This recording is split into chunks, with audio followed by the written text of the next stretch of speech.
This is where we come from, yeah, we did it. City on my back, I'm committed. This is where we come from, yeah, we made it. Now the whole team celebrating. We like,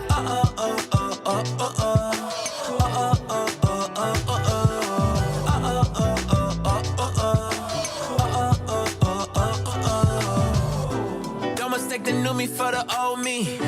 They can't stop me now, I'm with the home team. No beginner, I'm a winner. Took a couple losses, now I'm cooking, let me simmer. Yeah, tunnel vision, all I see is win, win, win, win. This my city section where you been. We move faster alone, but go further together. We can weather any weather forever. A dream team, I done seen things. Confidence is on 100,000. I got family for miles, running up the mileage. Made it through some trials and some tribulations. Now me and the team out here celebrating, yeah. This is where we come from, yeah, we did it. City on my back, I'm committed. This is where we come from, yeah, we made it. Now the whole team celebrating. We like,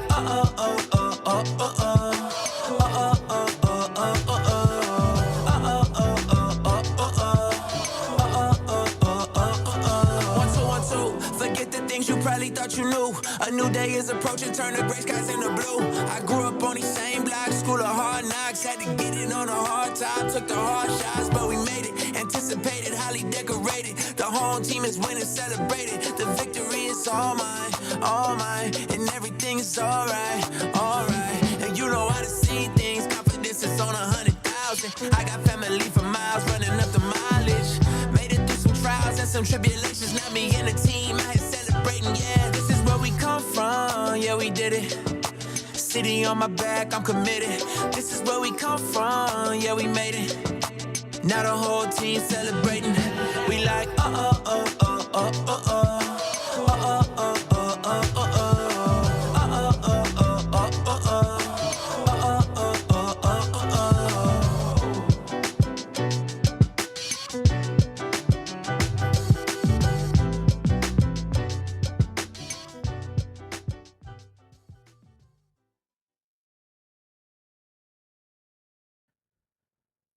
All right, what's going on, everybody? Welcome to Spike Kool-Aid for Friday, December 12th, 2025. Man, we got a really big game coming up on Sunday at 4:25 between the Detroit Lions, who are in the 8th seed right now, and the LA Rams, who are sitting atop the 1st seed. Shout out to the Carolina Panthers, man, who by default have not only they have the lead in the NFC South, but they are also now they control their own destiny. So the Bucks, with that loss yesterday, you got to be careful, man. Teams that have nothing to play for but pride, those are dangerous teams, man. Remember that the Detroit Lions in 2022, all the Green Bay Packers had to do was beat us. They were at the crib. It was cold.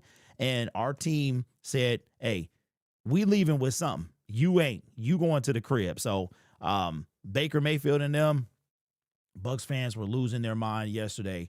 Here is an update on TJ Watt from his brother, JJ.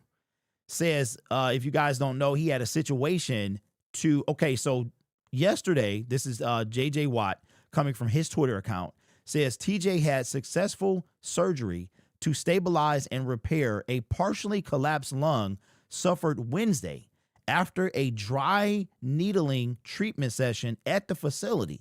I say, oh my God. So I wonder, is somebody at the facility liable for this happening, or are they just going to let it kind of slide? Recovery timeline is still to be determined, but all went well, and he is being released from the hospital today. He and his family are very appreciative of everyone's kind words and well wishes. That is a yikes. Wow. That is a yikes. But shout out to everybody in the chat. We got Schiff says, I don't think we touching no Super Bowl this year. We got Robert says, Kirby might as well get the surgery and be done this season. Just come back next year. Dennis is in the building as well. What's up, Jay? Run the ball, nephew. Aaron, what up, though, man? I've never had a bone bruise, but holy smokes, Kirby, come on, man. Can't really blame Kirby. I understand it's a brutal injury, but will Brad capitalize? No, he won't. What's up, Schiff says, Justin Simmons still out there. He won't sign him. How's it going? What up, Jay? It's going well, man. How about you? excited for some football, man. It seems like it's been a long time. And you know what, man? I was like, yo, the season goes by so quick, and I'm gonna miss the fellas, man, when their season ends, whenever that is, whether it's January or February, whenever it is. I'm gonna miss the fellas, man. It would be nice to at least go to the Super Bowl. I talk to my wife about this all the time, about how our offseason would change. You know what I'm saying? Like, if the past couple of off seasons, it's been extremely hype. Like, the hype around the Lions have been high, and now, if we were to make the Super Bowl, how the offseason would change, even if we lost it, you know what I'm saying? It would be devastating, but the offseason would change. It would be a level of excitement going into, kind of like it was the past 2 seasons, right? 2023 or 2, we started off atrocious. We wind up, going the distance. We missed out on the playoff spot by a half game. And I believe if we would have made the playoffs in 2022, I think we upset somebody. The first seed, I think, like, whoever we played in the wild card round, we were so hot, man. I think we upset whoever we played and then maybe get bounced. Or you never know, man. This team could have, like, legit ran the table. You know what I'm saying? The way they were playing. And then 2023, so you took that hype over. 2023, we get to the NFC Championship game. And even though we lost it, 2024 was crazy, man. It was like, okay, Ben Johnson said he was coming back, like all that stuff, right? And then how we went out last year. So this is the first year in a long time. It doesn't seem the same. But I will say this, man, our team is still in it right now, and I know they're going to fight to the end. Let me see. Shift says it's not looking good too, Derek. Let me see. Will, what up? Will says, realistically, at most, we're getting bounced in the divisional round. No way with all these injuries again. We're getting to the NFC North title or Super Bowl. Yeah. Hey, Chris says the season flew by, didn't it, though? Man, to me, it always does, bro. If your team is, like, competitive, it goes fast. If your team sucks, man, it drags on. So you need guys like Branch or Kirby, bro. I'm ready to drink my spiked Kool-Aid. What's up? What's up? All right, so listen. Here's what we're going to have to do. On Thursday, we're going to have to – we're not going to have a show over here Thursday because I have Detroit Lions Weekly on Lions Syndicate. So we'll do Monday, Tuesday, Wednesday, Friday is what we'll do for the time being. Maybe we'll do a show on both channels, but I forgot about the other channel, man. Sad day for my 2 favorite safeties. Yeah, man. Yeah. We got Dan's press conference we're going to bring in a second. What up, Life? What's going on, man? I think Lions are very capable of beating the Rams. They have huge issues putting it all together to get it done. Yeah, we're going to see, man. This is a big deal for the Lions. If they win this game and beat the Rams, their playoff hopes go up to 70-something% would they win. With the win. With the loss, they drop down to, I want to say, like, in the 30s or something like that, man. So we are going to be doing so Sunday schedule on Lions Syndicate is going to be, for the first time, I think, ever, I'm going to do the pregame tailgate before the inactives are released. So we're going to do that at 11. We're going to get off at 11:30. We will do the Bears-Browns game. It's supposed to be 10 degrees, man, in Chicago. Bears-Browns, we're going to do that game from 1 to 4. We're then going to go directly into the Detroit Lions game, because if the Bears win that game, then the Lions beat the Rams. If the Bears lose that game, if the Lions beat the Rams, they're in. So we're going to do both games back to back, and then we will do the post-game show and hopefully be off in time for Sunday Night Football. What up, Cordell? What's going on? Y'all thought I forgot how y'all were disrespecting my QB yesterday. Wanting toe turf Burrow over him. Jay, what up, man? Says, man, I'm starting to see how important it is to capitalize on when you go far in the postseason. That NFC Championship loss is going to the Niners is going to haunt me for a while. Seems like, it's going to haunt you, bro, until we make a Super Bowl. That's when it's going to, then you're going to forget all about it, just like the rest of us. It's going to sit there until then. But I feel the same way. Dolo says we can play Maddox and Harper at safety. I think we can make it work, y'all. All right, so somebody mentioned Justin Simmons earlier in the show. Justin is like soft retired. Nobody's heard anything from him, and I think he's soft retired. I think he is soft retired. Okay, so let's do a couple updates to yesterday's show. Okay. We talked about Joe Burrow yesterday, and I really in the offseason, I think I'm going to create an NFL show and put it on NFL Syndicate and just talk over there, man. Joe Burrow yesterday, okay, well, this was actually 2 days ago now, so this is Wednesday. He said that if he's not having fun, if he's playing football, he wants to have fun. It was very clear that he is not having fun over there. And if I am, and this is not a comparison to Jared Goff, we're not doing that. That's not what this is. But if I'm an NFL team, I am this offseason, if I am in dire need of a quarterback, all right, and I have an offensive line or I plan on getting one, I would move heaven and earth to try to trade for Joe Burrow. Joe Burrow is the sense. One thing I will say this is that the Lions, for all the things that we've been through, the 0-16, the first team in NFL history to lose 16 games in the regular season, the sell the team, the William Clay Fours, the take the win, all of that stuff. I am happy that we are not the Bengals organization. They suck, bro. And it sucks that they've been to Super Bowls, but they haven't won one. They are a sucky organization. The way they've treated, look at this, man. This junk is crazy. Like, if you go back and you look at the Bengals and how they've done things, they putzed around Jamar Chase so bad that he had to take an insurance policy out, $50 million on him because they kept playing with him. T. Higgins, they played with him, right? Trey Hendrickson, they played around with him. Joe Burrow, they paid him, but they refused to get an offensive line. And now you look at it, and the Bengals are trash, bro. Their organization is cheap. Their owners are cheap.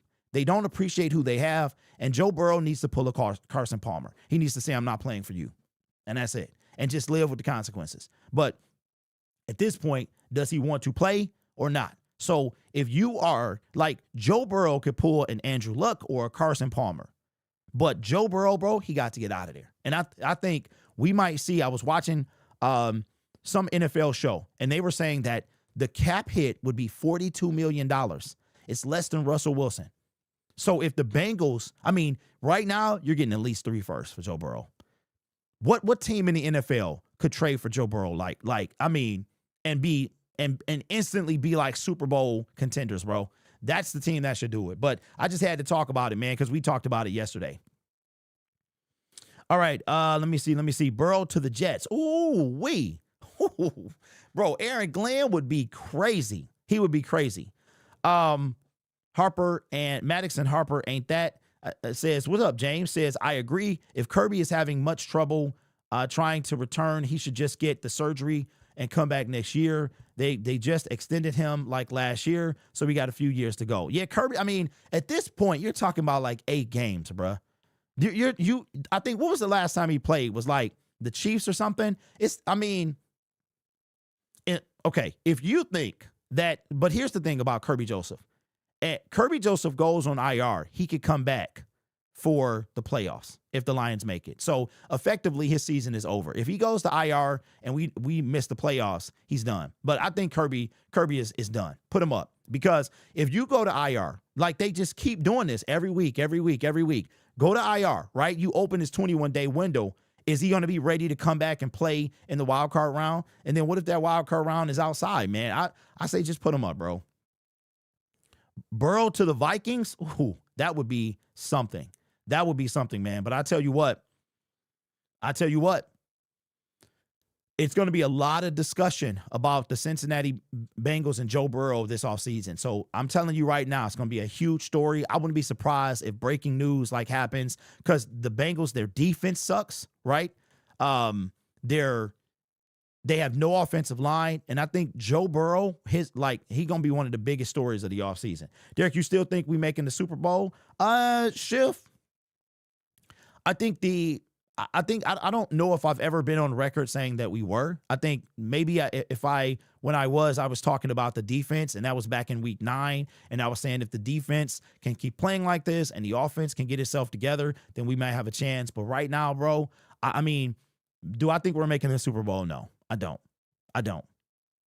Joe Burrow got to leave the trash Bengals, but Stafford needs to stay with the Lions.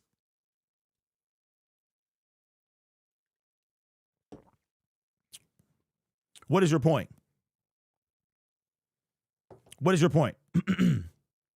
The Lions are not the Bengals, bro. Burrow might want to retire, with reunite with Justin Jefferson. Ooh, and the Vikings need a QB.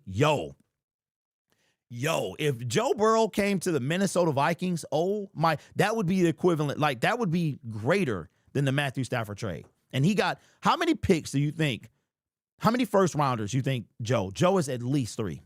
The Rams got 2. The Lions got 2 for a 33-year-old quarterback in Matthew Stafford.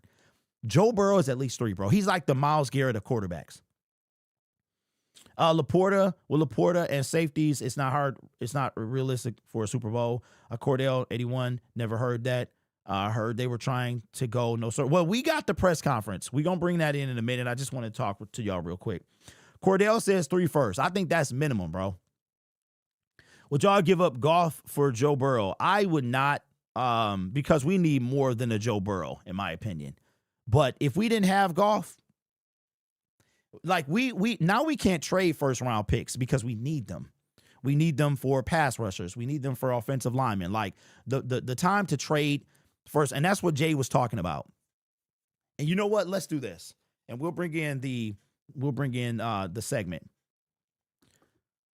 So Jay brought up an interesting kind of topic, and we're talking about the Lions versus Rams and the playoff implications versus if they lose this game versus if they win it. And Jay brought up a good point in the comment section. He said that it's becoming more clear how if you have an opportunity, if a team have an opportunity to capitalize during their open window, Super Bowl window, or playoff run, or when their season run, that it's more important than ever. And in reference to the Lions and not capitalizing at all in the past 3 seasons when it comes to the Super Bowl run. Now, I think that the Lions have had I think they thought like the fans. In 2023, one of the things that grind my gears, it was that we're in year 3 of a rebuild. So keep in mind that we have spent year 1 and year 2, and now we're in year 3. And fans are so patient. Lions fans are so patient. To me, it's despicable. It really is, man. You just keep me impatient, you ain't gonna be here no more. Like that's the way I look at it. But you just keep me impatient. And what you guys were saying in 2023 is we don't expect much. We're in year 3 of a rebuild. Well, what did we wind up doing? We wind up going 12-5. Best record we've seen. We actually tied the best record we've ever had. I think the best record was 12-4. So we're equal to that. We wind up winning the NFC North for the first time. We hosted a playoff game at Ford Field for the first time. We won a playoff game at Ford Field for the first time. And we are a half away from our first Super Bowl appearance. And what didn't we do during that season? We didn't capitalize. See, we're talking about now how the Lions are not in a position to trade any first-round picks, not with the rebuilding that they have to do on that offensive line. That's priority number 1, especially with Jared Goff as your quarterback. But does it really matter who your quarterback is if you don't have an O-line? Here it is that we're having this Joe Burrow discussion. Joe Burrow sounds like Andrew Luck. He sounds like Andrew Luck. And he sounds like, he said, if I'm not having fun, like, why am I playing this game? Right? He wants to have fun. He wants to enjoy. AKA, I want to win and not be in surgery every year. So you need an offensive line, period. Yeah, you need a T. Higgins. You could use a Jamar Chase. Those are luxury picks. You need an offensive line. So every quarterback needs even Lamar Jackson needs an offensive line, right? So now the Lions we're in a real retool after this year. We have to get some offensive linemen, most likely, some defensive linemen for sure. Like we have 5 under contract. So how much more important is it to capitalize when you have the opportunity? And the Lions had that opportunity. At the trade deadline in 2023, what did they do? Danielle Hunter was the talk of the town. Now, allegedly, reportedly, supposedly, Brad tried to trade for Danielle Hunter. He turned it. He said he wanted to stay in Minnesota. And then he wound up going back home to Texas. That's the alleged what happened. I don't know. I don't know if I believe. At first, I was like, maybe it is true because Brad seemed super disappointed at the press conference, the trade deadline press conference. We took Donovan Peoples-Jones. Like we could have traded for Chase Young. And I know I'm not the biggest fan of Chase Young and his recent production or after year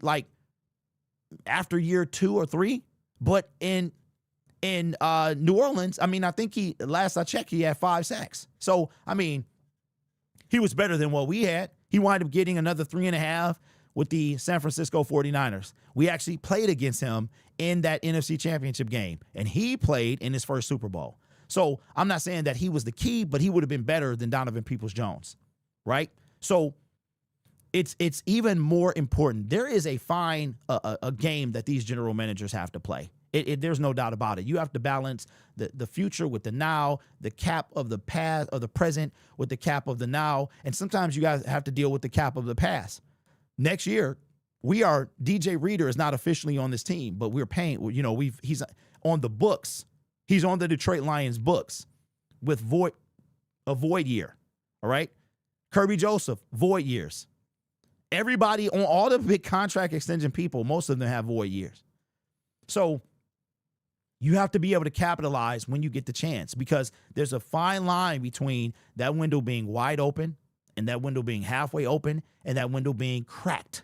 And right now, the Detroit Lions Super Bowl window, that boy is cracked. It's like when you're cooking and you crack, it's cold outside. Like right now in Michigan, it's cold. It's cold, like cold. So you out there cooking and you crack the window, because if you got it wide open, it's blowing all cold air, right? Lions Super Bowl window is cracked right now. Right now, we're trying to make the playoffs. So how much more important was 2023? How much more important was 2024?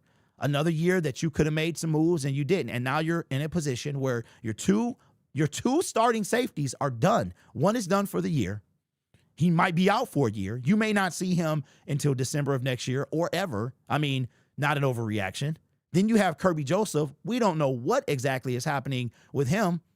Every week is he's not quite there. He's not quite there, but he's not going on IR. Dan Campbell said today he might be a candidate for IR. Which one is it, bro? Which one is it? So he could be put up for the rest of the season. You've already lost your starting cornerback for the rest of the season, and you have Amik and DJ Reed. Amik is the only one that hasn't spent any time on IR.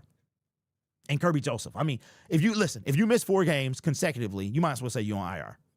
You might as well say. So if you miss 1 or 2, that's a little different. But if you miss 4 consecutively, you might as well say you was on IR. So you have to be able to capitalize when you have the opportunity. And that's probably my biggest gripe about Brad Holmes. We haven't talked about him in a week, and it's been great. It's been great. Got 5 sacks on Sunday. Now we're back to 5th in the NFL in sacks. When everybody wins, when the Lions win, people are happy. And when they lose, that's when all the finger pointing begins. But now Brad he done tied his hands, right? So you've locked up $1 billion and 9 people, and you still have 2 people to sign. I read an article yesterday. Check this out. I read an article yesterday about the Brian Branch injury and how it changes things.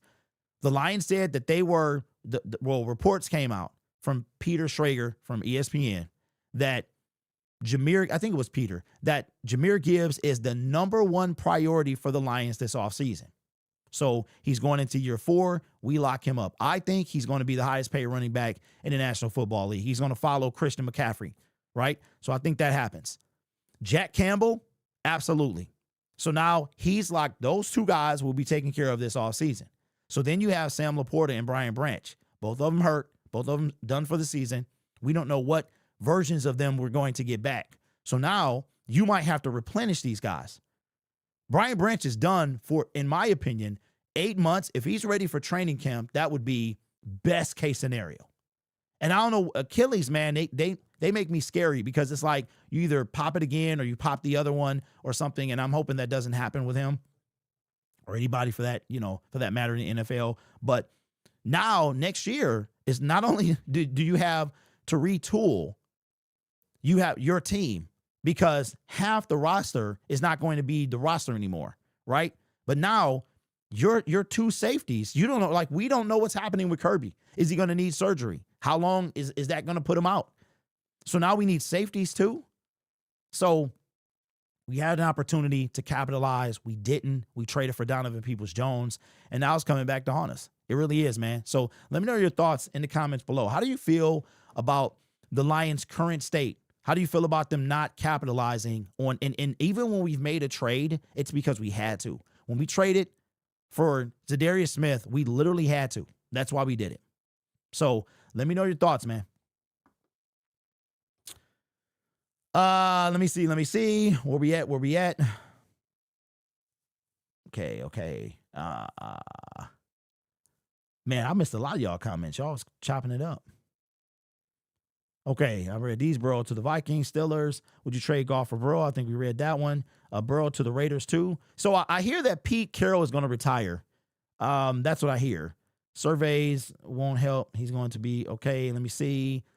Burrow might want to reunite with Justin. Okay, I read those. Would y'all give up Goff? I read that one. Vikings would give up 9 to the Bengals and 3 picks. Yo, I would. I throw JJ away. I throw him out the house like what's his name? Fresh Prince, man. Jazzy Jeff. He would just right out the house. Bro, to the Vikings makes so much sense. It's scary. Yo, it does. Bro, if Kwesi does that, he would like be the division GOAT at that point. Like, for real. If he was able to pull that off. Because you know how stubborn the Bengals are? Like, they are stubborn, bro. So if he was able to pull that off, that'd be crazy. The Rams have, yes, Cordell. I heard that, bro. I heard that. Look, Matthew Stafford ain't retiring. He's not retiring. He don't want to be. Look. I ain't gonna. Matthew Stafford ain't retiring. I guarantee he is not retiring. He loved the game too much. Matthew Stafford ain't ready. He not ready to not play football. He not retiring. Hey, darn it, never does, bro. You two be tripping. I actively listen to the opening song now. Darn, what did you do? Skip it before? You can't skip Lecrae, bro. Let me see. Brad Holmes back against the wall, says Raw Detroit.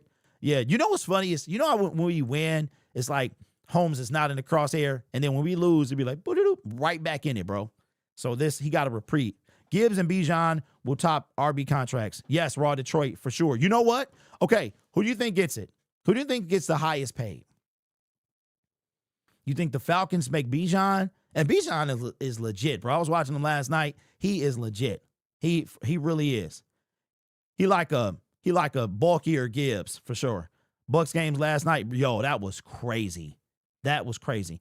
Jessica says, at this point, I think the Lions need to fire their strength and conditioning staff. Year in and year out, Lions have the most injuries across the league, and they're always our effing starters.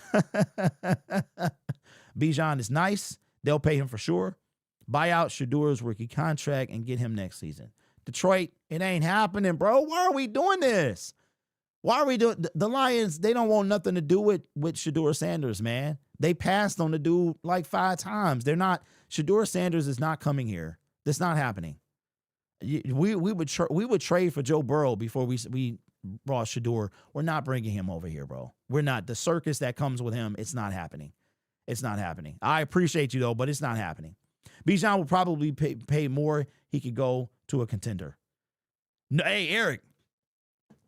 He might, but will the Falcons lock him up? I mean, yo, Bijan, that situation is crazy because Raheem is probably going to be fired. He's probably going to be fired. And the Falcons will be looking for like their second coach in 4 years, which is insane, man. You know who I think is going to get another chance? Cliff Kingsbury. I think that's a name to watch out for. All right, let's okay, dang, we already been out. Yo, let's get to this press conference, bro. Dang, it's been 30 minutes, dog. I swear, man. That's why they call it the gift of gab, I guess. Jeez. All right. So Dan Campbell was at the media press conference today. Last time we will see him before the game. Let's hear what he had to say.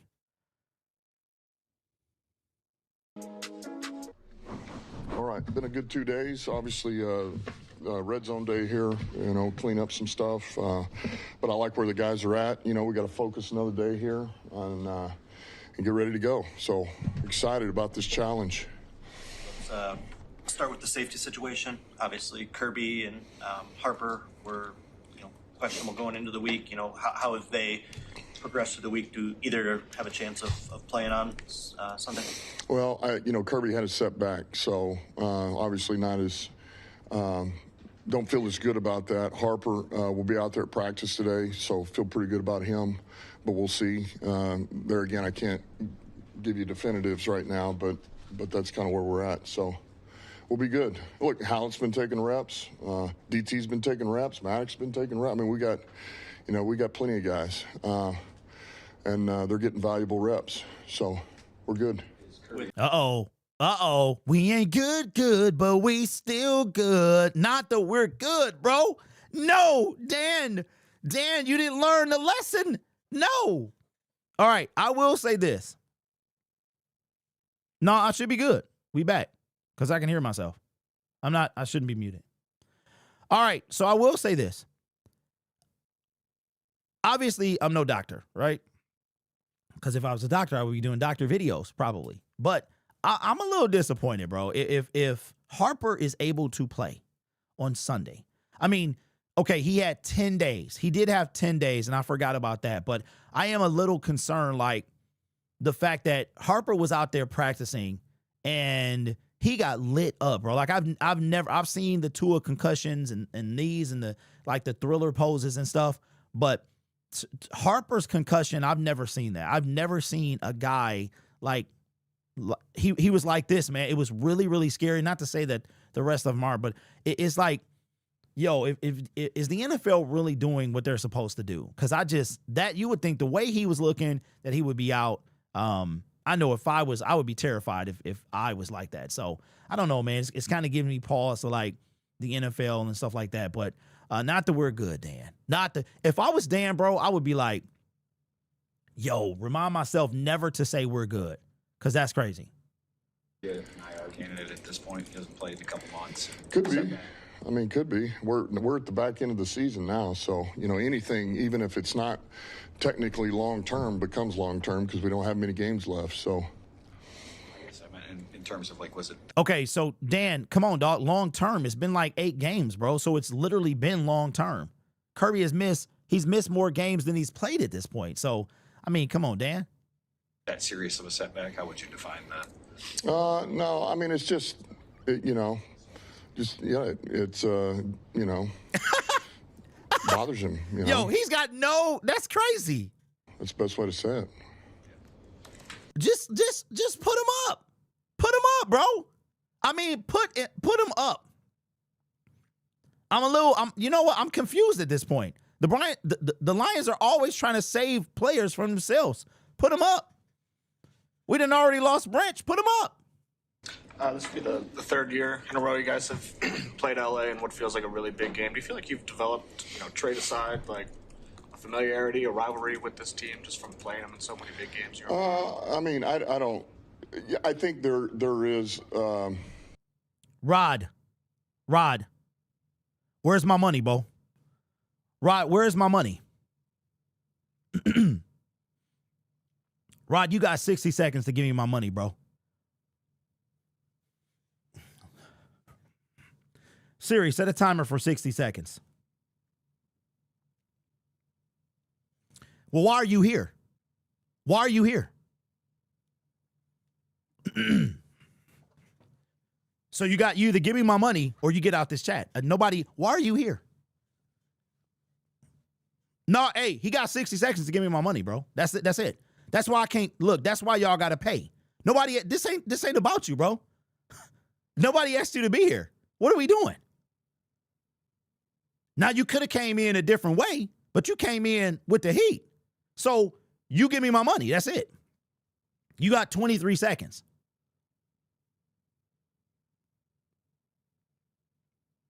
He came in. See, it's different. This is why you pay me to talk on my channel. You can't come in civil, bro. No, first of all, this stream ain't even about your team.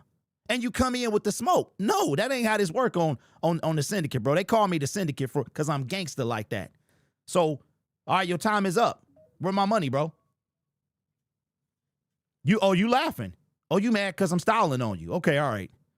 If I see you again, bro, you come in, you got 2 choices. You come in civil or you come in with my money. That's it. So I'll see you in 24 hours, bro.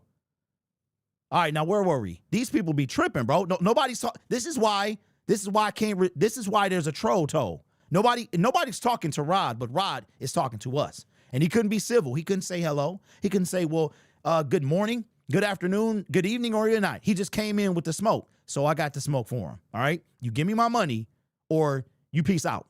So I'll see you in a day. All right. And those are your choices, Rod. You come in with my money, or you don't come in at all. That's where we at. It's either civil or my money. That's one of the two. Let's get back to it. And I think we are somewhat familiar as they are with us because we have played them the last 3 years. And this is why there's a troll toll, bro. This is why there's a troll toll, because nobody was talking to Rod. And the Rams fans, bro, I put out a tweet. I put out a tweet yesterday or about Stafford, how sick to death for Stafford I am. And I'm talking to Lions fans and Rams fans just tra-la-la-la-la-la-ho-ho-ho-ho. They just come in the comment. Nobody's talking to you, bro. I'm having a conversation with my fan base. This does not include your fan base. So no one's talking to you. That's how that is. Shout out to Chris with the super chat 199. Says, what did I miss? What did he say? What did fan Rod say? He came in and said Rams smoking the Lions. Nobody's talking. This is not about his team. Why is he here? So in order to troll, you got to pay the toll. That's just it. In order to troll, you pay the toll.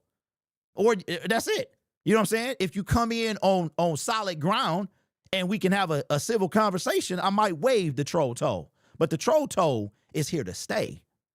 And so I asked him where my money was. He thought it was funny. So now he get a day to contemplate about his life. That's how that works. Shout out to you, Loss. Are going on 3 years here. So I think there is something to that. Now, that being said, they've evolved. You know, they're doing things a little bit different in areas. You know, the things they're doing defensively, they're more crisp than they were last year because, you know, Shula's taking over there. He's doing a great job. And, man, they're another year into how he wants to do it and how they wanted to get done. So they're more advanced, they're more evolved. A lot of those guys were pups or younger players, man. They've grown another year. So, right, they've elevated what they do. And then offensively, like we talked about, a lot more 13 personnel than what it was last year when we played them, or even the year before that. So there's things, and we're different too. I mean, we're different in some areas too. So.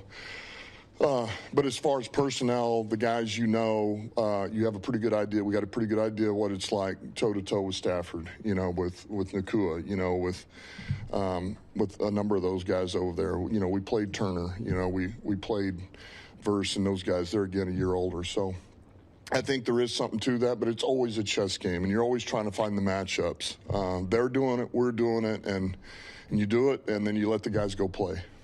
Hey, appreciate the Malachi with the super chat. Says the toll fee. I appreciate that, bro. But he can pay that himself. Young punk. That's why I do it, bro. Nobody's talking to them. I'm having a dialogue with my fan base. And then they got to come in and ram smoking the Lions. So you know what? Now I hope you get smoked. I hope you get smoked anyway. But that's what I'm saying, man. Always got to interject. They can't come in and be civil. They got to be ridiculous. And that's all fan bases. So Rod and anybody else, you know what I'm saying, pay me my money. You can either super thanks or you can super chat. One of the two. That's it. Troll Toll is here to stay. Here to stay. And the crazy part is Rod, he might have subscribed just to say that. Young punk. Specifically with Stafford, is he how high level of football are you seeing from him on tape right now? I mean, he's playing as good as anybody at the position right now. That's the bottom line. I mean, he's, you know. And you know what's crazy? You know what's crazy, man? Just to and I don't mean to keep stopping him, but how Stafford was on the Lions when they got here. It was right after that he was traded. So I would love to know what that first conversation was between Brad, Dan, and Matthew Stafford. Had no idea. They did not know each other before this. I would love to know what that conversation was. A number of things they're doing with him, I think, are great. You know, they really are. There's a ton of under center, turning his back to the defense, man, play action pass. You know, he's like our guy. He's got pinpoint accuracy. He sees it, man. He can rip it.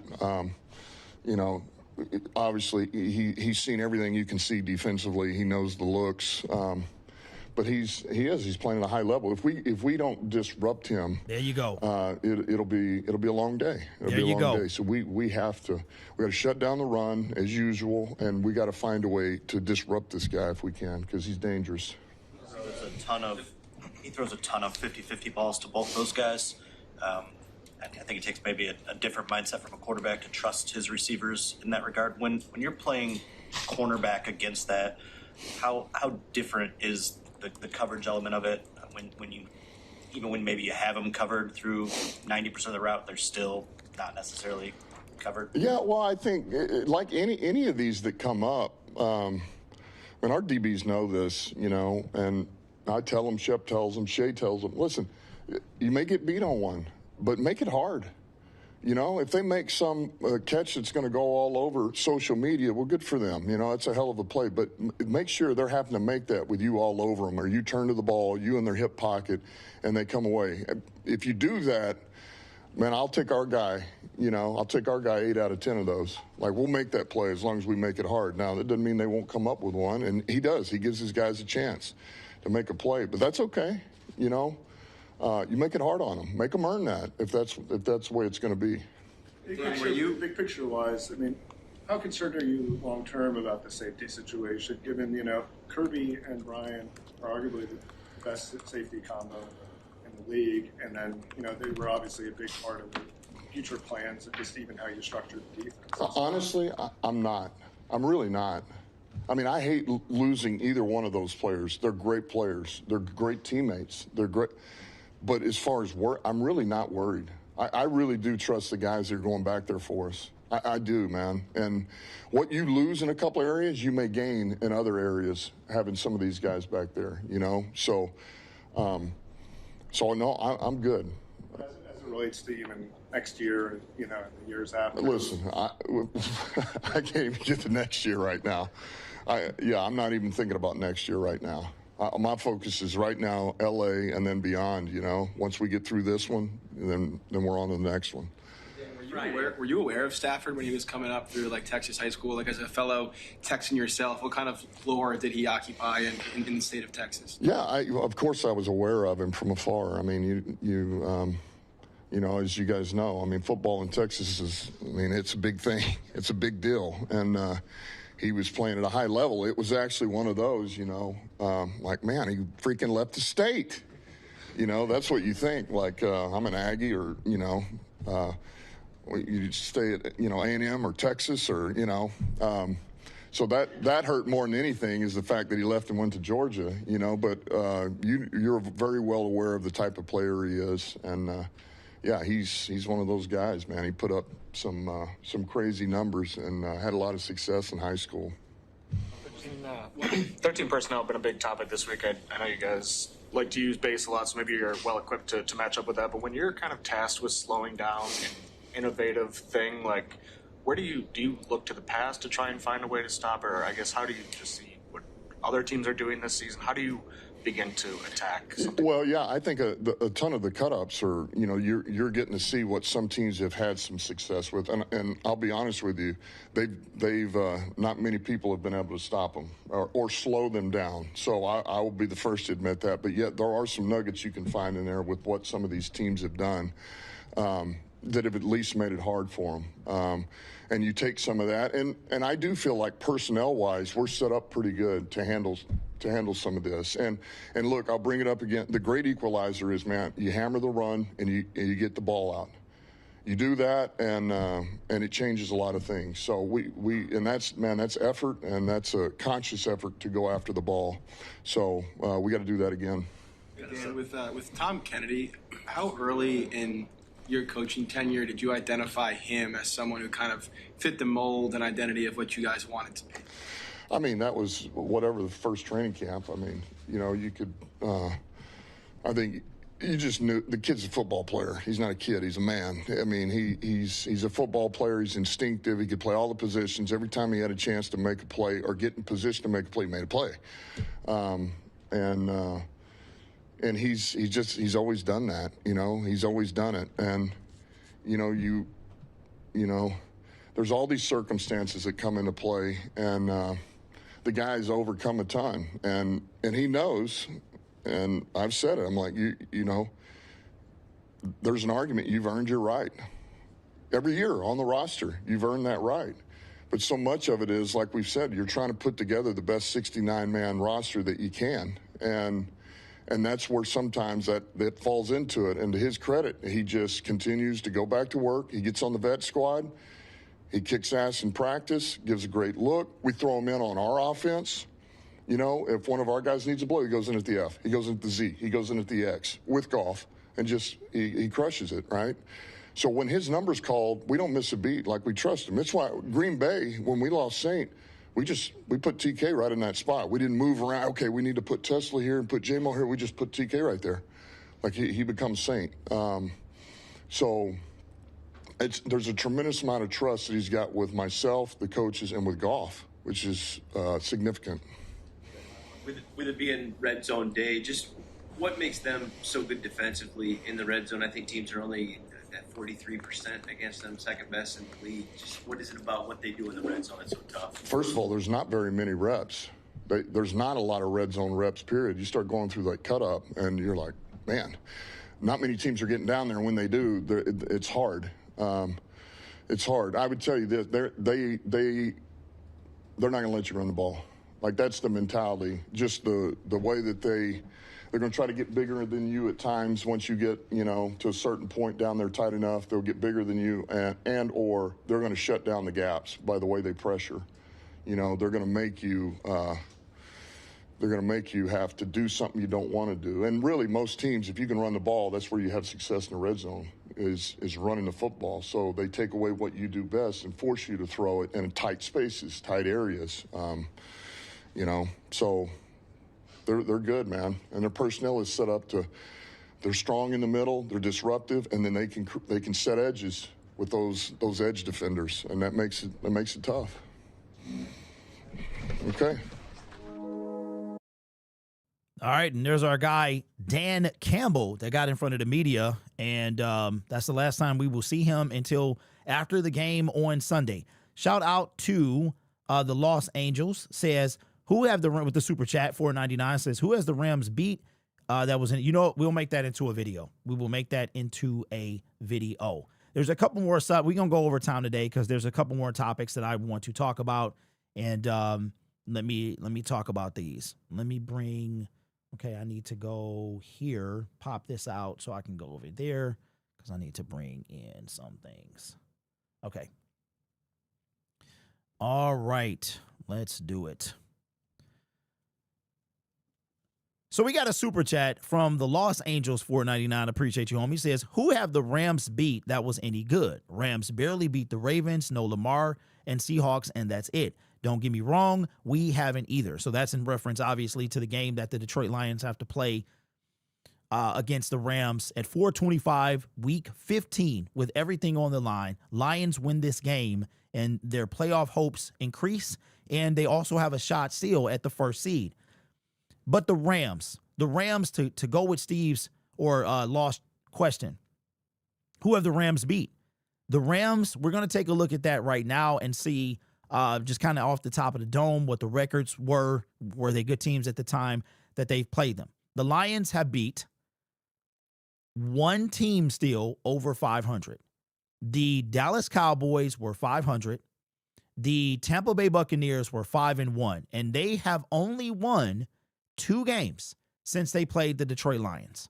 They did lose Mike Evans, who had a crazy day on Thursday Night Football, was severely disappointed at the outcome of that game after your defense gives up 3rd and 28. Sounds like a team we used to know, right?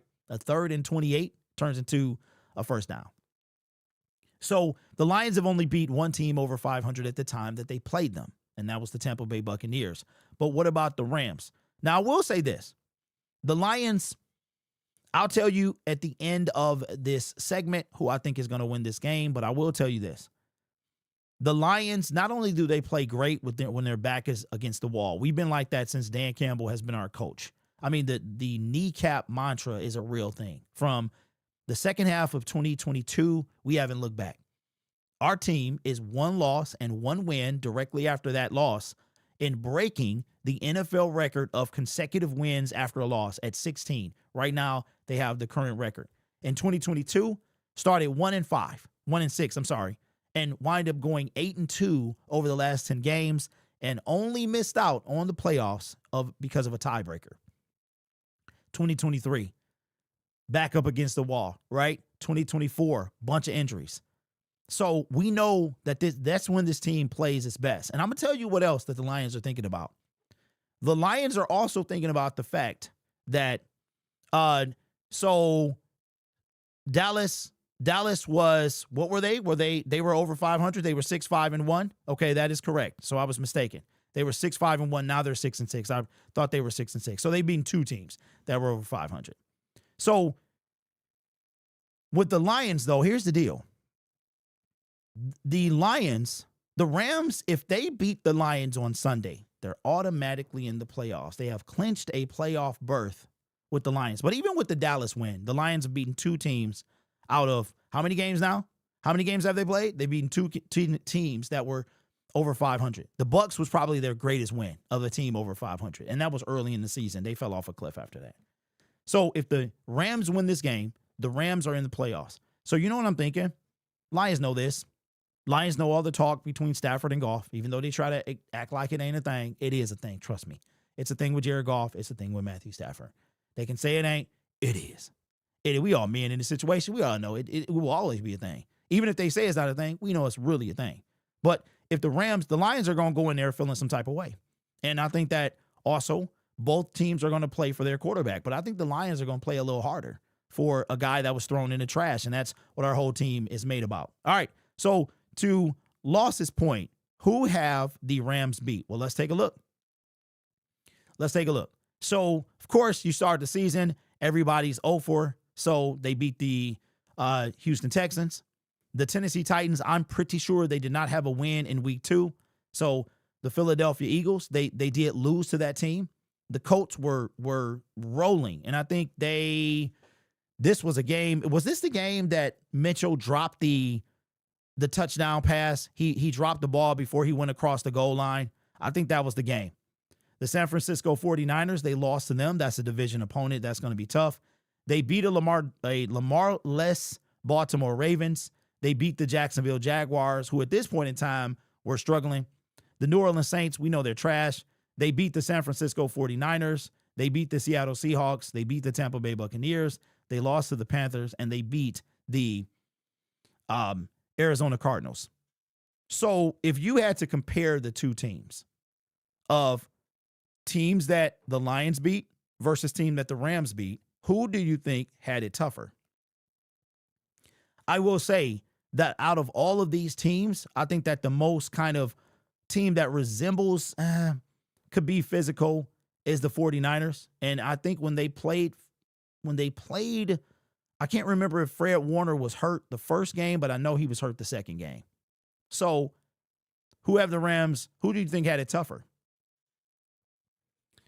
Who do you think had it tougher?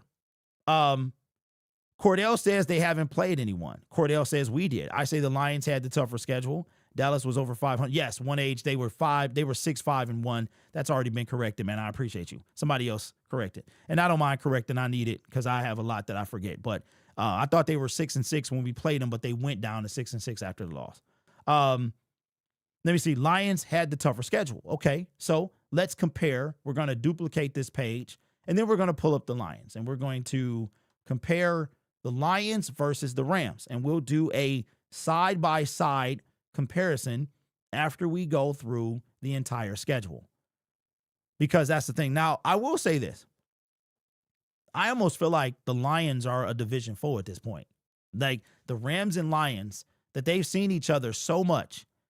The only year that they have not seen each other was the year that the Rams didn't make the playoffs. And either did when Stafford got hurt, when they traded for or signed Baker Mayfield. That was the only year that they didn't see him. They saw him year 1. They didn't see him year 2. Year 3, they saw him in the playoffs.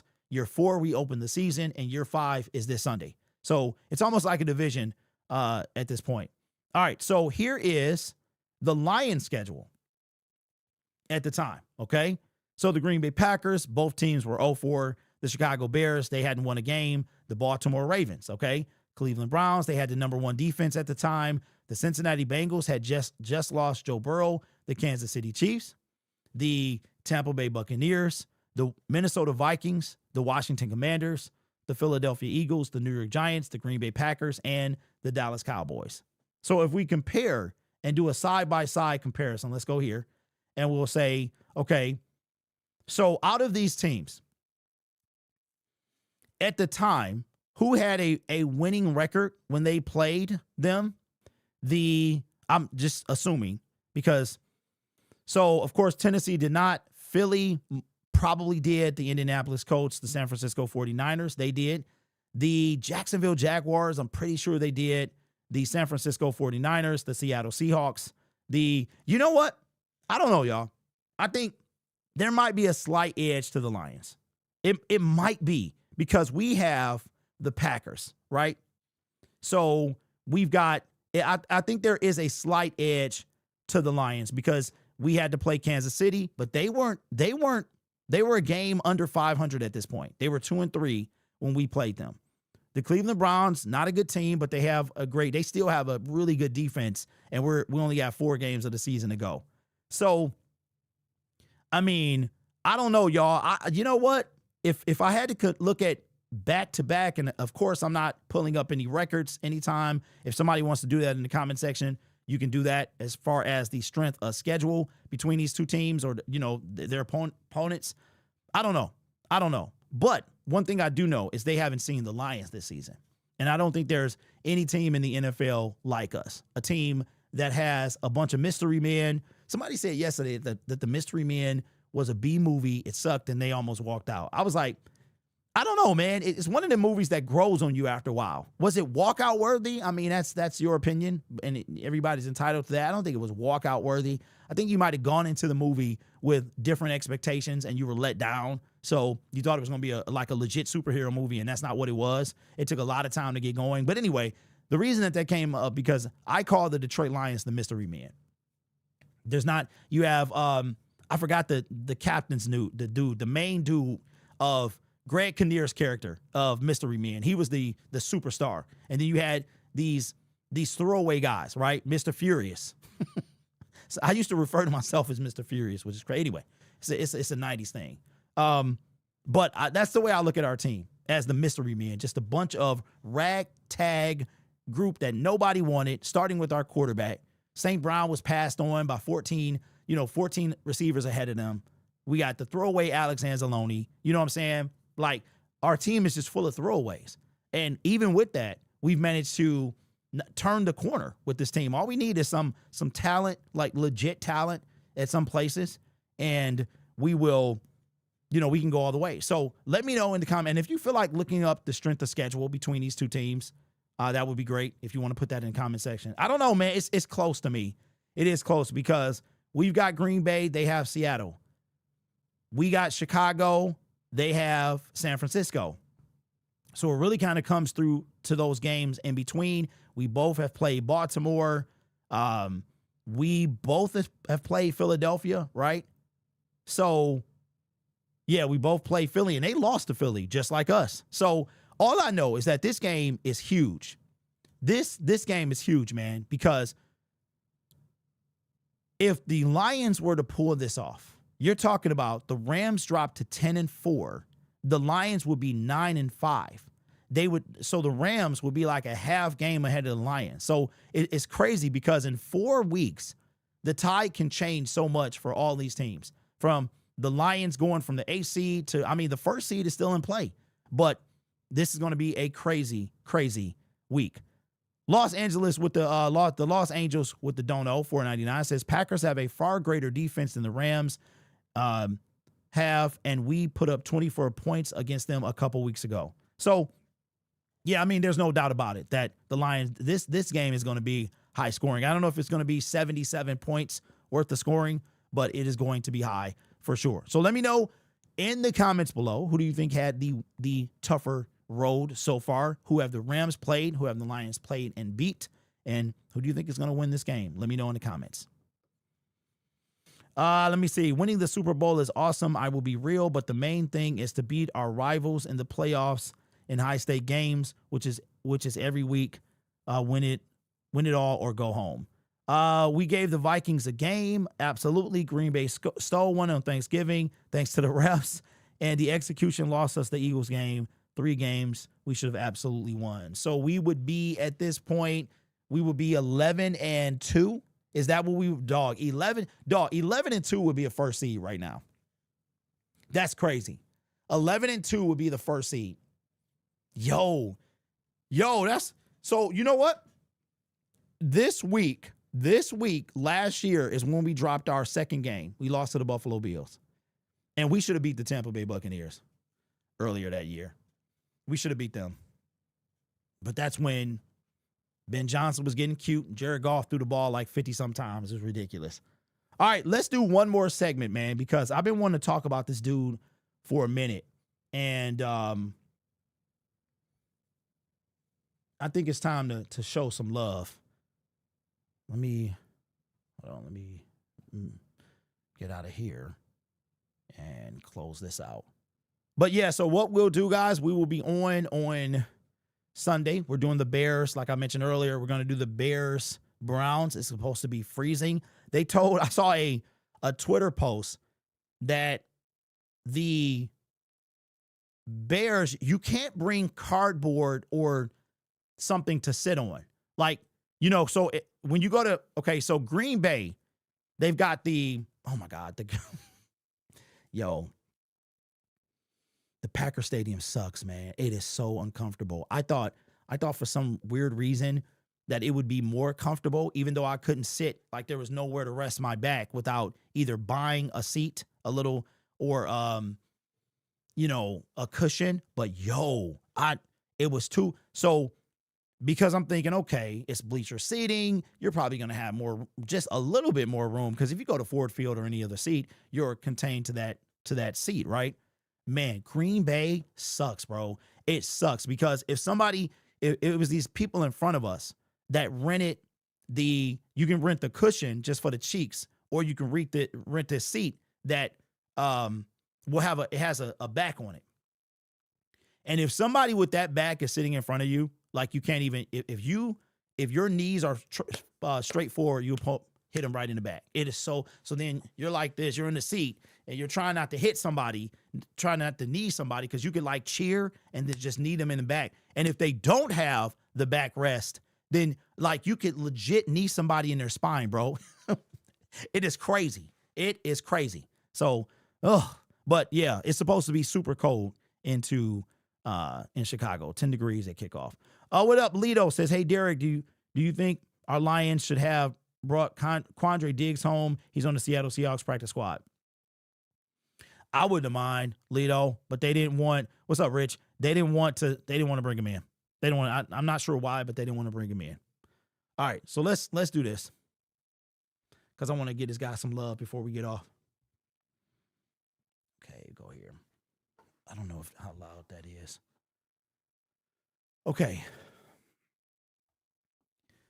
So there's been a guy on our team. He's been through quite a bit from being injured in college, his last year. As a matter of fact, the last game that he was going to play as a collegiate athlete, he got injured. And he took a risk in playing in this game, a risk that I appreciate.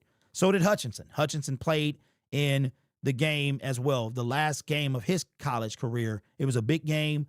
Thankfully, he managed to make it through without any injury. But this guy played, man, got injured, draft stock, no doubt decreased. And the Lions came up and said, you know what? We still think you're worth it.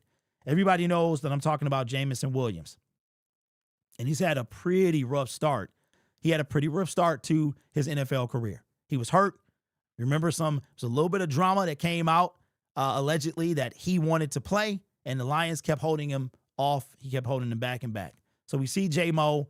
J-Mo has his first catch, and I think it might have been his first catch of his career went for a 40-yard touchdown against the Minnesota Vikings. Year two, he is faced with a gambling suspension. Got suspended for gambling. Thankfully, it was not on an NFL game. That automatically is a year ban. It was on the facility, wind up being on a team bus, which counts as the facility, and he wind up getting suspended for 6 games. I think it was downgraded to 4. Year 3 runs into another situation, gets suspended for PES, something like that. I can't remember which one it was, but he's had a rough time. Some of it is his doing. Some of it is not. Lions, there's a lot of debate on whether or not he was worth it. Should we trade Jameson Williams? Should we, it was a lot of stuff that Jameson needed to do. what I will say is I feel like he's mature. One thing that was clear is that Dan Campbell never, ever lost faith in Jamison Williams. Not one time. And when J-Mo was going through those suspensions, his coach got up there and defended him and said, hey, I believe in J-Mo. J-Mo's young kid, right? You got to grow up sometime. And he's done just that. Jamison Williams right now has had time to shine and show he's capable of being more than just Robin to Amon-Ra's Batman. But I wanted to show you something today. And this is coming from, make sure I give the Detroit Lions Twitter account. A very small clip. But I want you to tell me, what do you see? What do you see from J-Mo that what catches your attention? I'll tell you my thoughts after.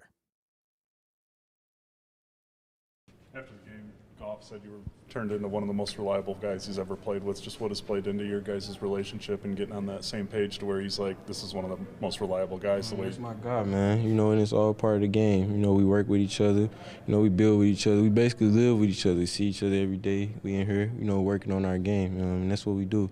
And bond and friendship and relationship comes with that. So, you know, it just gets better and closer every day. After the game, Goff said you were turned into one of the most reliable guys he's ever played with. Just what has played into your guys' relationship and getting on that same page to where he's like, this is one of the most reliable guys. He's my guy, man. You know, and it's all part of the game. You know, we work with each other. You know, we build with each other. We basically live with each other, see each other every day. We in here, you know, working on our game. And that's what we do. And bond and friendship and relationship comes with that. So, you know, it just gets better and closer every day.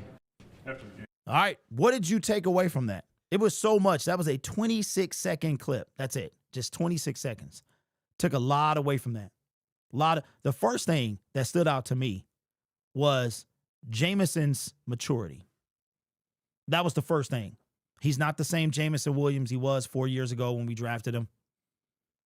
He talked about the disconnect that we thought and was no doubt there in year 1 and 2 at the beginning of their time together, Jared Goff and Jamison Williams. It was the disconnect has closed, right? There's a connection there. So those are the first two things I saw, the maturity from Jamison Williams and the fact that he now has that connection with Jared Goff. I didn't even know Jared said that he was one of the most reliable. He's come to be one of the most reliable players that Jared Goff has played with. Jamison Williams had a lot riding on him, right? We traded up to get him. Everybody expected. I know I was shocked. Jamison Williams videos used to do fantastic. Like nobody expected us to trade up and get Jamison Williams. And if he was not hurt, we might not have been able to do that. We took Hutchinson that year, and we had the 32nd pick. So it might have been tough. J-Mo, no doubt, would have been taken top 10. Question in the comment section. Do you think Jamison Williams would have been taken before Kayvon Thibodeau? Kayvon Thibodeau was the 5th pick in the 2022 draft. Do you think Jamison Williams would have been taken before? It was Trayvon Walker, Hutch. I think it was somebody else, right? Then it was Sauce, and then Kayvon. Do you think he would have gone in the top 5? But Jamison Williams has not only become a reliable target, but the dude is a big play machine. And quiet, real quiet. In my opinion, he's like, what I'm about to show you is real quiet to me. It's like, really? Jamison Williams, only 24 years old. He will turn 25 during the new league year. But check this out. Look at his stats for this year. 45 receptions. A quiet, real quiet 802 yards. Last year, he had 1,001. Lions, this was during the regular season. He would have to average about 50 yards a game, a little less than that, to get over 1,000 yards. I think he can do it. You know why? Look at this. 17.8 yards per catch. That is just shy of 2 first downs, that same yardage. But look at what he's been able to do during his time in Detroit. And this is why one of the reasons that the Detroit Lions decided, you know what, we're going to go ahead and lock him up, get this core done. Played 6 games, 12 games, 15 games, and now he is 4 games away from having his first complete season. His record receptions, look at that, 1 reception, 9 targets. You could see that the chemistry needed to be there. But what I like is Jamison Williams have gone up in targets and receptions, right? He only needs 14 receptions to have a new career high, and he needs 19 targets to have a career high in targets. He only needs 199 yards to have, actually 200 would break the record, would break his. And look at this. His yards per average, he will never beat this. He'll never beat that. That's just like impossible. One catch, 41 yards. He'll never beat this. But realistically, look at this. Average has gone up. Average has gone up. Average has gone up. And he's played more games. And he's not done. These are all final. He's not done. It could go up. It could go down. I think it's going to go up. I think it's going to go up. Again, only 4 games from completing his first season. Only 2 games from tying the most games he's played. And you could see with the maturity and the growth off the field, you can see the growth on the field as well. And one thing I can say about Jared Goff, you have got to be, he has to trust you. Remember very early on when Jamison Williams was in the wrong spot, right? He was running routes. He was trying to freestyle a little bit. He even said so himself. Learn that relationship between JG. And I could just imagine right now, St. Brown mentoring, right? Josh Reynolds when he was here. Marvin Jones, the brief time he was here. These receivers. And now Jamison Williams, as crazy as that sounds, in year 4, heading into year 5, he's a veteran. Jamison Williams is a veteran, right? And now he gets to mentor Tesla and whoever else the Lions decide to bring in. Jamison Williams' story, man, is fantastic. He's got all the skills on the field. I mean, and we're not even going to talk about, I'll mention it, but we're not going to elaborate the little situation he found himself in. I mean, every year it was something. And again, to me, maybe it's because I'm 46. I'm old enough to be this guy's dad. You know what I'm saying? Definitely feel like an older uncle or something like that. I can see the growth, the maturity on Jamison Williams. It's showing on and off the field. I have forgot all about the little situation. The little, that whole shit. Y'all know what I'm talking about. I forgot all about that, man. Wow. And for Jamison to just stay nose down, working, still got to get them hands. Get them hands, bro. Like, get the hands, and we good. If Jamison Williams get, like, he really lock in on the hands, he'd be like unstoppable, bro. So that's what I wanted to get this guy's flowers because he's been through a lot. Some was his fault, some wasn't. But the way that he's turned it around and just, again, man, the maturity from this brief 26-second clip and going from, remember the time when he liked a Lamar Jackson tweet and it shook the whole fan base because, is he shading Goff and all of this stuff? And, I'm sure him and Goff have a great relationship right now. So anyway, let me know what you think, man. Jamison Williams only just getting started, in my opinion. What do you think that Jamison Williams in 4 games, do you think he can average 50 yards a game? Do you think that the Lions in 2023, they fed Josh Reynolds to get him a bonus? In 2024, they fed Jamison Williams to get him over 1,000. Do you think that Jamison Williams will get over 1,000 yards this year? It's going to be close, but I think he can do it. Let me know what you think in the comments below. All right, everybody, that is the show. What I need to put back on the soundboard? I had it, but I had to take it off. Is the "We Out of Time." I got to put that on the soundboard. Bro, can you respond to my email from the main channel? Anthony, let me see.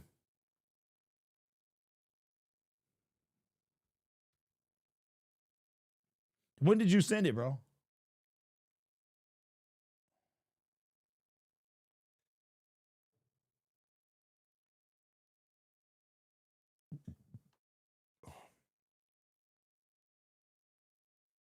Oh, okay, that's the wrong.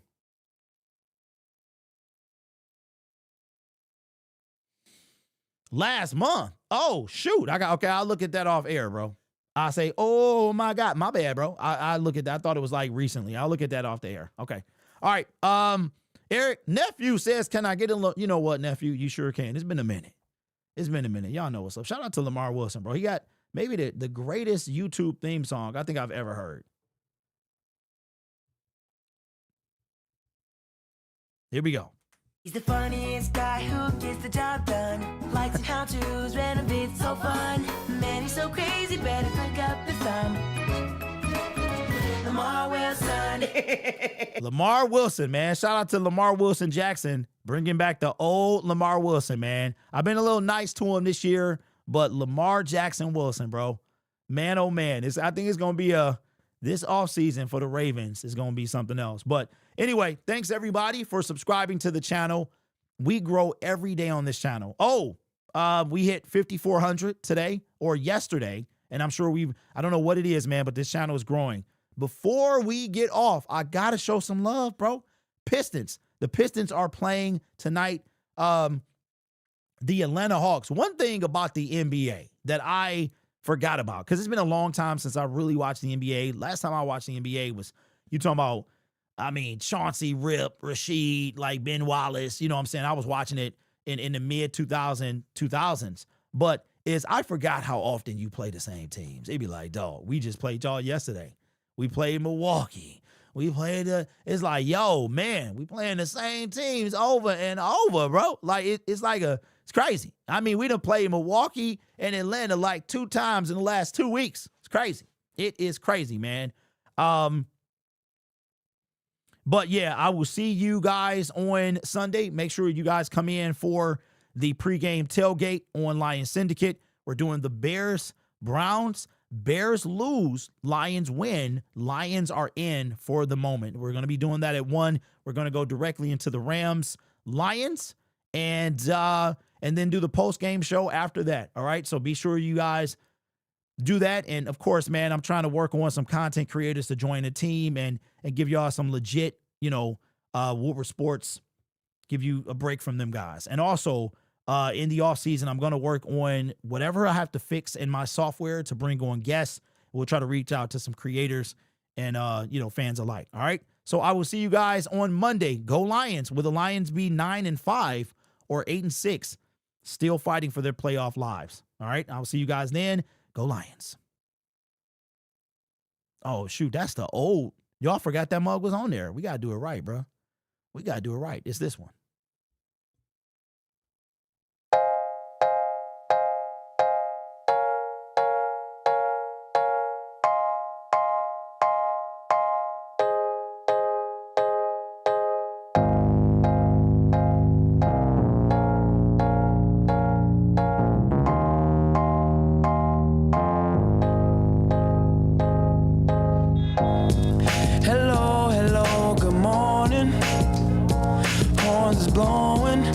I'm pissing off the neighbors. Whether homegrown or imported, we feeling shorted, cause we waiting on our paper. So next time when they ask you where you from, you gon' say Detroit City, where we get back on our feet. Next time when they ask you where you from, you gon' say Detroit City when we get back on our feet. Yeah, you don't know about the day, you don't know about the streets. Cause when you're in the Motor City, nothing is as pretty as the hustle. You don't know about the day, you don't know about the streets. Cause when you're in the Motor City, everything ain't pretty, but it's love though. Next time when they ask you where you from, you gon' say Detroit City when we get back on our feet. Next time when they ask you where you from, you gon' say Detroit City when we get back on our feet. Yeah.